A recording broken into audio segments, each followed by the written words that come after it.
Mas Robi, kita mulai nggih. Nggih, Pak, monggo, Pak. Kita mulai nggih.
Oke, selamat sore Bapak Ibu dosen yang kami hormati. Selamat kita ketemu lagi di pertemuan yang ke-9 untuk mata kuliah manajemen operasi.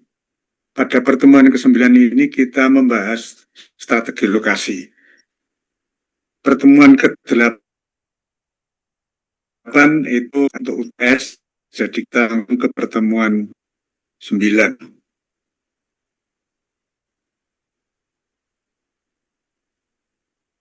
Strategi lokasi. Federal Express itu menggunakan lokasi dengan konsep poros itu. Ini hanya ilustrasi. Dengan melakukan jasa pengirim ke banyak lokasi dengan lebih sedikit pesawat. Kemudian konsep poros memadukan penerbangan dengan paket yang dimuat dan mengurangi salah angkut dan keterlambatan saat transit karena adanya pengendalian total paket mulai titik penjemputan hingga pengantaran kepada pelanggan. Baik, kita bahas tentang strategi. Strategi relokasi merupakan salah satu keputusan penting yang dibuat oleh perusahaan. Dan keputusan lokasi bersifat global.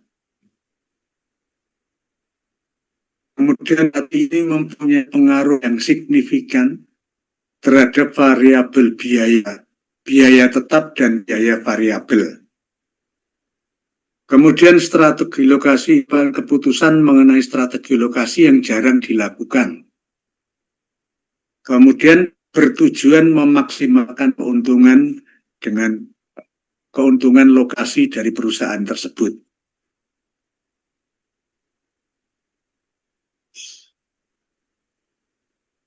Hubungannya lokasi dengan biaya.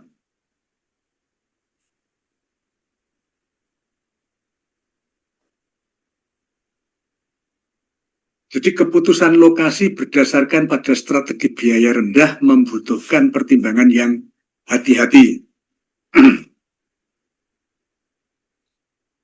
saat telah diputuskan untuk beroperasi di suatu lokasi tertentu, banyak biaya menjadi biaya tetap dan sulit untuk dikurangi.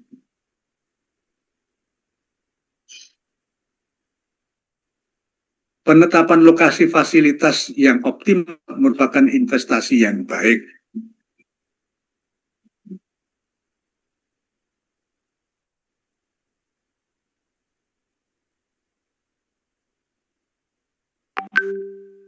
Kemudian keterkaitan antara lokasi dan inovasi. Kalau yang tadi adalah lokasi dengan biaya, ini lokasi dengan inovasi. Biaya tidak selalu menjadi aspek paling penting dari keputusan strategik. Tetapi 4 kunci strategi berdasarkan pada inovasi. Jadi kalau tadi biaya, tapi di sini dikatakan biaya tidak selalu menjadi aspek paling penting dari keputusan strategi. Nah, keputusan strategi tentang inovasi, tentang lokasinya. Jadi 4 kunci strategi berdasarkan pada inovasi. Yang pertama, kualitas yang tinggi dan input spesial. Yang kedua, lingkungan yang memberikan semangat investasi dan persaingan lokal. Yang ketiga, menciptakan pasar lokal. Dan yang keempat, support terhadap industri. Ini 4 kunci strategi berdasarkan. Kemudian keputusan lokasi itu sendiri, keputusannya yang bersifat jangka panjang. Keputusan lokasi itu bersifat jangka panjang. Keputusan yang jarang dilakukan karena dilakukan di awal dari operasi. Keputusan yang besar berpengaruh pada biaya tetap dan biaya variabel. Sekali ditetapkan mengenai lokasi, beberapa sumber daya dan biaya sulit dirubah. Karena keputusan lokasi itu bersifat jangka panjang. Kemudian keputusan lokasi itu jarang dilakukan. Jadi dia sangat berpengaruh terhadap biaya. Jadi beberapa sumber daya dan biaya itu susah untuk dirubah.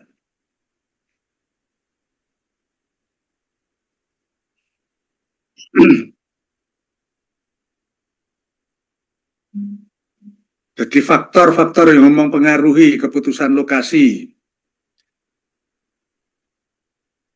Yang pertama, risiko politik, peraturan daerah, peraturan pusat, peraturan negara, sikap dan insentif dari pemerintah. Kemudian juga harus diperhatikan tentang budaya dan ekonomi, situasi ekonomi di daerah tersebut. Lokasi pasar itu juga harus dipertimbangkan yang mempengaruhi untuk keputusan lokasi. Ketersediaan, sikap, produktivitas, dan upah tenaga kerja. Ini ketersediaan bahan baku, ketersediaan tenaga kerja, sikap tenaga kerja, produktivitas tenaga kerja. Kemudian ketersediaan pasokan, gitu, komunikasi, dan energi. Dan berikutnya adalah risiko nilai tukar dan mata uang. Ini kalau terkait perusahaan multi internasional, ya. Kalau di negara A itu nilai tukarnya seperti apa, mata uangnya apa, itu harus diperhitungkan.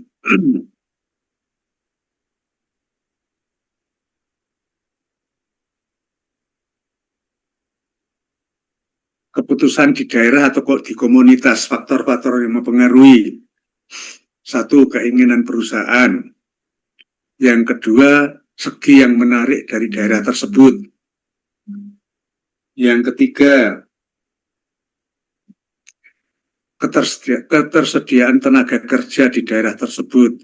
Bagaimana upahnya, bagaimana sikap terhadap serikat pekerjanya. Kemudian biaya dan ketersediaan layanan umum, infrastruktur misalnya. Kemudian bagaimana peraturan lingkungan hidup di sana. Kemudian kalau di daerah tersebut itu insentif pemerintah dan kebijakan fiskalnya seperti apa. Kemudian pendekatan dengan bahan mentah dan pelanggan, serta biaya tanah dan pembangunan, harga tanah dan pembangunan. Itu kalau keputusan lokasinya di suatu daerah atau di satu komunitas. Faktor-faktor yang mempengaruhi untuk keputusan lokasinya. Yang pertama adalah ukuran dan biaya lokasinya.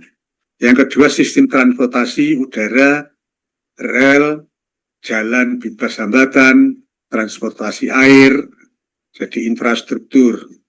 Terus pembatasan-pembatasan atau peraturan-peraturan di daerah. Ya.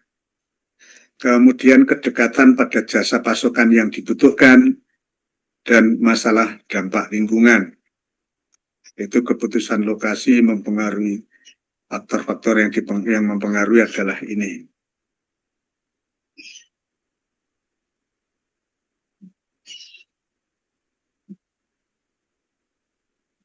Faktor-faktor yang mempengaruhi keputusan lokasi yang berikutnya adalah produktivitas tenaga kerja. Ini bisa dihitung, ya. Jadi tingkat upah bukan merupakan satu-satunya pertimbangan yang dilakukan. Produksi yang rendah meningkatkan biaya total. Nah, ini bisa dihitung, ya. Biaya tenaga kerja per hari dibagi dengan produktivitas per hari. Itu akan ketemu biaya per unitnya.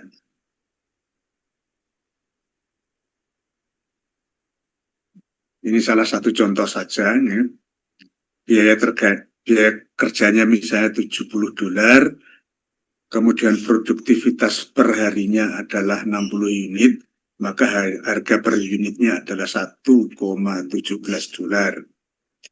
Kalau di tempat lain misalnya biaya tenaga kerjanya $25, kemudian produktivitasnya per unitnya adalah 20, maka biaya harga per unitnya adalah 1,25 per unit.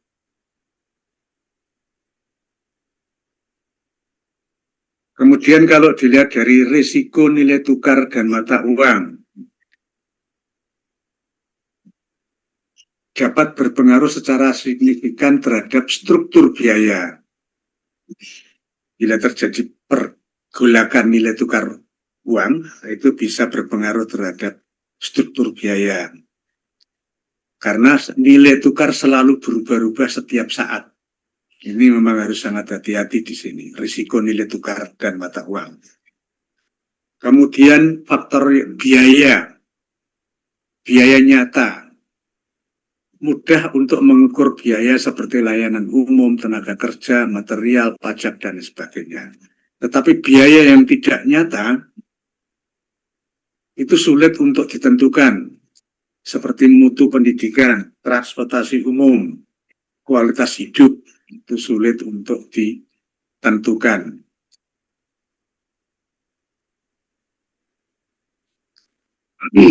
Jadi keputusan lokasi yang hanya didasarkan pada biaya saja dapat menimbulkan situasi etis yang sangat sulit.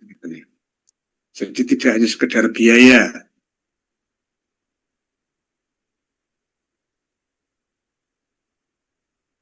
Kemudian faktor yang mempengaruhi keputusan lokasi yang lain yaitu risiko politik dan nilai dan budaya.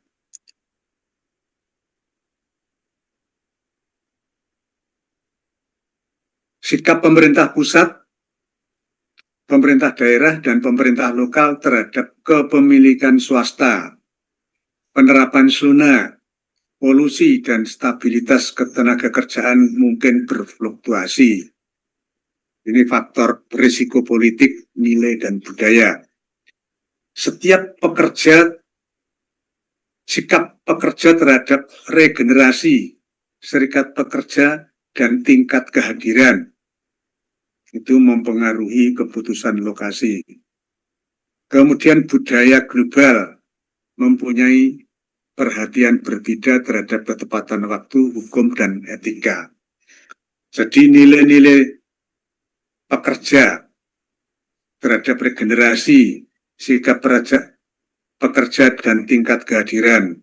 Ada satu daerah yang minta liburnya hari Jumat misalnya. Itu salah satunya. Kemudian kalau faktor yang mempengaruhi keputusan lokasi itu kedekatan pada pasar. Jadi itu sangat penting bagi perusahaan jasa. Jasa harus dekat dengan pelanggan, harus dengan pasar. Kemudian sistem just in time, ya, tepat waktu, atau biaya transportasi yang mahal menjadi perhatian penting bagi pengusaha. Itu kedekatan dengan pasar, itu bisa ketepatan waktu untuk mendistribusikan produknya. Kemudian kalau faktor yang mempengaruhi kebutuhan lokasi itu lebih kepada pendekatan pada pemasok. Untuk produk yang cepat rusak, biaya transportasi yang mahal, produk yang sangat banyak, itu dibutuhkan keputusan lokasi yang dekat dengan pemasok.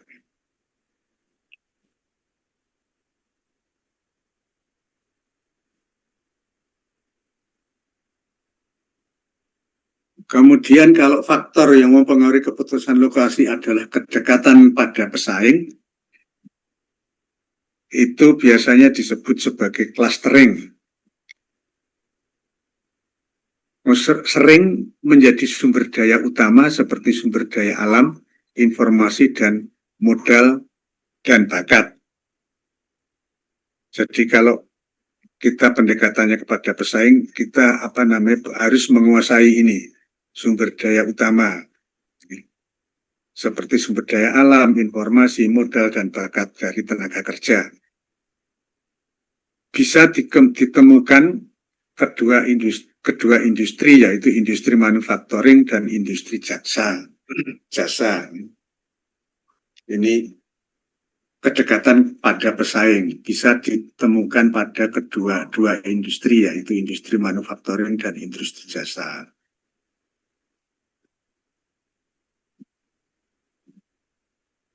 Di pertemuan sebelumnya juga tadi, di slide sebelumnya itu tadi sudah kita sebut clustering perusahaan. Ya.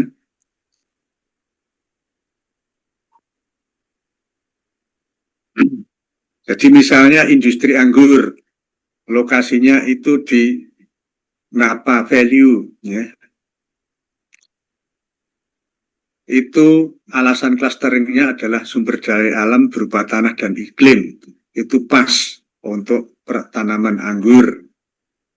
Kemudian kalau perusahaan pabrik software gitu ya, itu lokasinya di Boston misalnya, atau di India, Bangalore, India. Sumber daya, alasan clusteringnya adalah sumber daya berupa bakat dari lulusan yang pinter dari perguruan tinggi ternama. Modal proyek tersedia banyak, jadi tidak masalah. Kemudian kalau industrinya adalah mobil balap, lokasinya misalnya di Hampton, Inggris. Itu alasan clusteringnya adalah banyak karyawan berbakat dan informasi.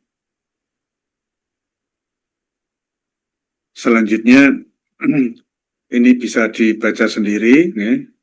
Alasan-alasan clusteringnya, misalnya industri masihnya adalah taman bermain. Kalau industrinya elektronik, jenis perusahaan elektronik.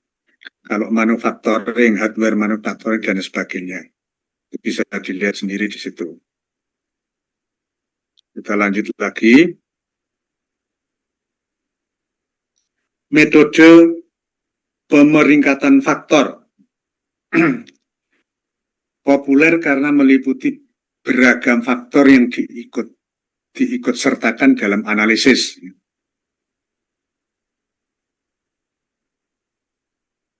Itu ada 6 langkah pemeringkatan faktor. Yang pertama, membuat daftar faktor yang berhubungan, yang disebut sebagai faktor penunjang keberhasilan. Yang kedua, langkah-langkah yang kedua, ya, memberikan bobot untuk setiap faktor. Langkah yang ketiga, membuat skala untuk tiap faktor. Langkah keempat, memberikan nilai di setiap lokasi dan tiap faktor. Yang kelima, kalikan nilai dengan bobot untuk setiap faktor dan jumlahkan nilai total untuk setiap lokasi. Dan yang keenam, membuat rekomendasi berdasarkan nilai poin yang maksimal. Ini ada hitung-hitungannya nanti.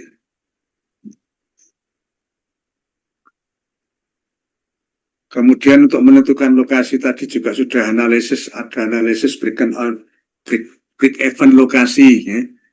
Metode analisa biaya volume digunakan untuk menentukan biaya dikurangi volume atau dibagi volume digunakan untuk menentukan lokasi industri. 3 langkah analisa titik impas.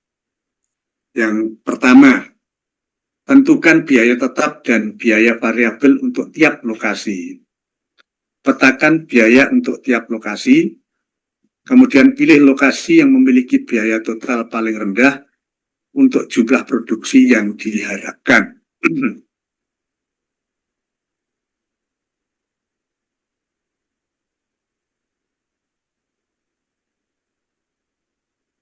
Ini contoh analisa break-even lokasi.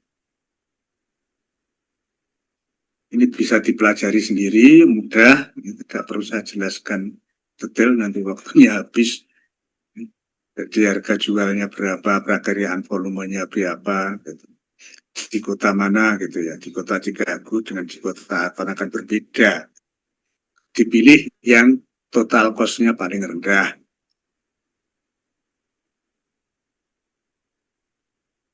Nah, ini kalau secara grafis itu bentuknya seperti ini. Ini apa namanya? Biaya, ini volumenya. Kalau di apa namanya? Di Chicago, kemudian kita lanjut aja. Metode pusat gravitasi untuk menentukan keputusan lokasi itu juga bisa digunakan dengan metode pusat gravitasi untuk menentukan lokasi pusat distribusi yang akan meminimalkan biaya distribusi. Yang dipertimbangkan jarak lokasi pasar, jumlah barang yang dikirim ke pasar, kemudian biaya pengiriman. Ini mudah dipahami.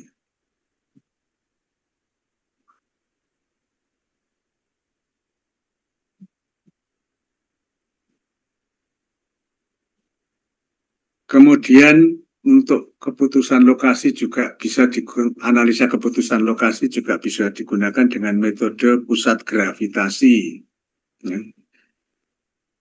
Yang pertama tadi menentukan lokasi pusat distribusi yang akan meminimalkan biaya distribusi. Kemudian yang kedua yang perlu dipertimbangkan adalah ini.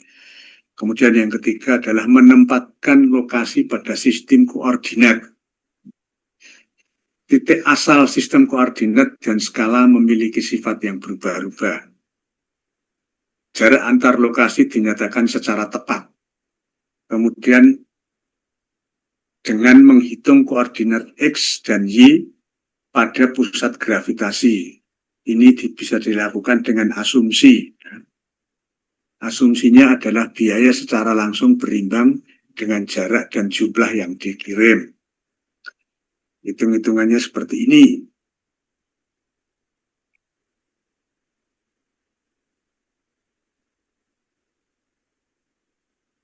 Ini rumus untuk koordinat X dan rumus untuk koordinat Y.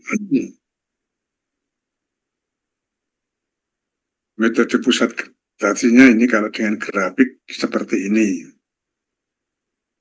Kalau dihitung dengan angka seperti ini, ya, jumlah kontainer yang dikirim per bulan, kemudian lokasi tokonya yang ada di Chicago berapa, yang di New York, di Atlanta, itu bisa dilihat dari X koordinat, ya, dan Y koordinat. Nah, itu nanti jumlahnya berapa. Maaf, tidak kelihatan ini.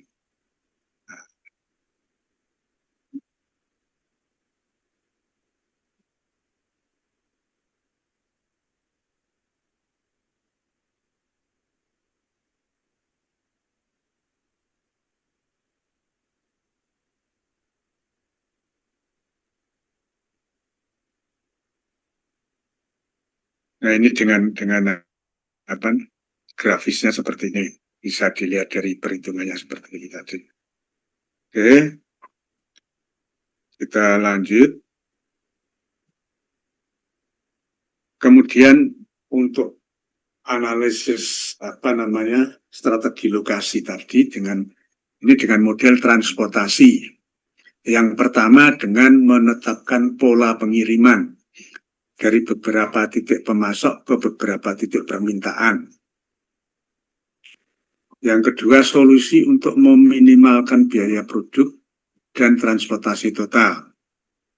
Itu solusi untuk kalau dengan model transportasi. Kemudian teknik linear programming dapat digunakan untuk menyelesaikan masalah ini. Jadi digunakan dengan analisis linear, ya.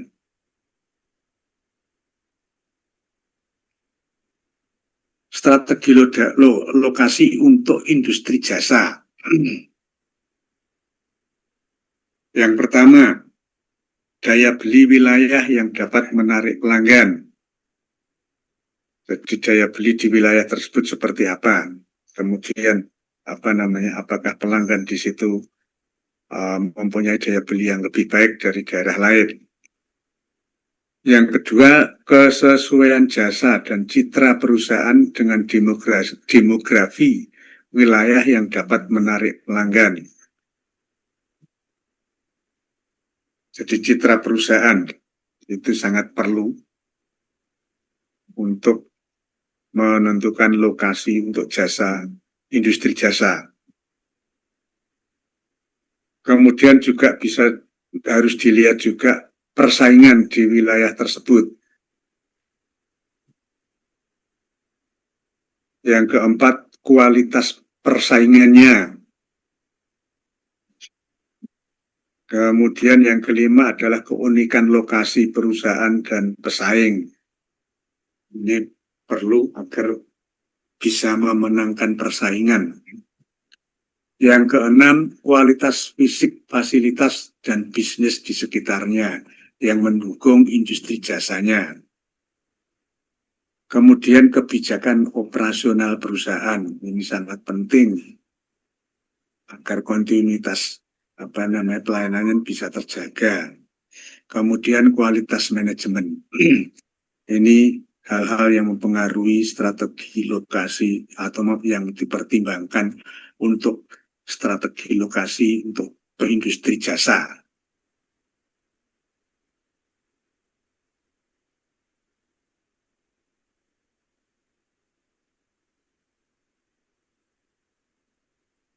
Jadi kalau strategi lokasi untuk jasa itu fokus pada pendapatan. Tetapi kalau lokasi untuk manufaktur itu fokus pada biaya.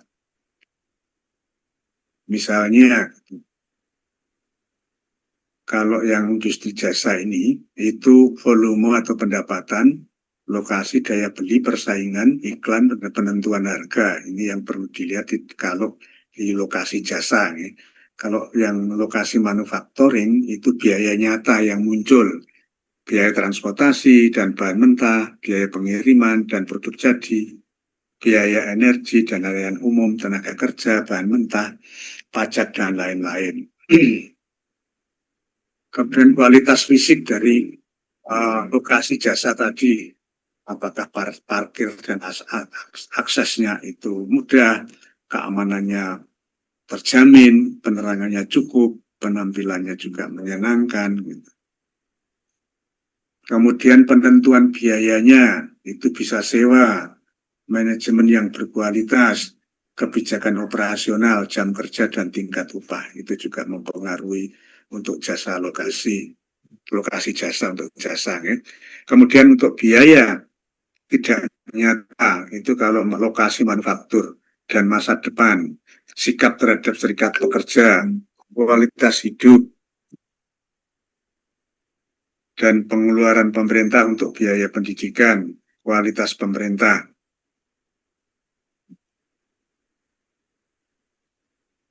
Ini lanjutan dari sebelumnya, dibaca dulu sendiri, nggih. Ini juga lanjutan. Terus bagaimana rantai usaha perhotelan memilih lokasi? Yang pertama, yang perlu diperhatikan, pemilihan lokasi merupakan suatu keputusan strategis terpenting dalam industri hospitality atau keramah tamahan. Kemudian Lakwina mulai dengan 35 variabel bebas dan menggunakan model regresi untuk memprediksi keuntungan. Akhirnya model regresi dipilih dengan 4 variabel. Yang variabel yang pertama adalah harga sewa kamar hotel, tingkat pendapatan rata-rata, populasi negara bagian tempat hotel beroperasi, kemudian lokasi universitas terdekat. Jadi ini keuntungan diprediksi dengan biaya dengan hanya 4 variabel.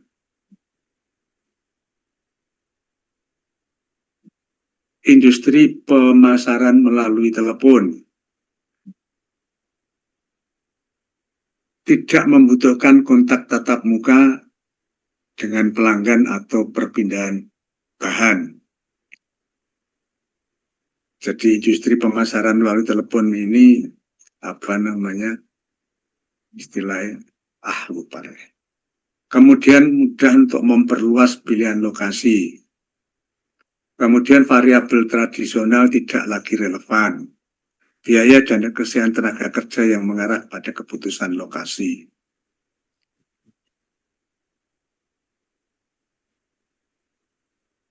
Geographic Informasi System GIS itu sebuah alat penting untuk membantu analisis lokasi. Muncul analisis demografis yang lebih kompleks.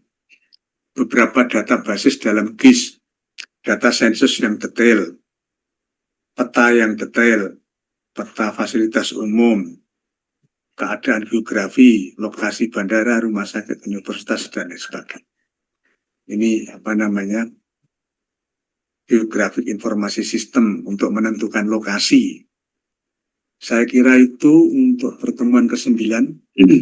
Saya akhiri sampai di sini. Terima kasih. Assalamualaikum warahmatullahi wabarakatuh. Kita istirahat.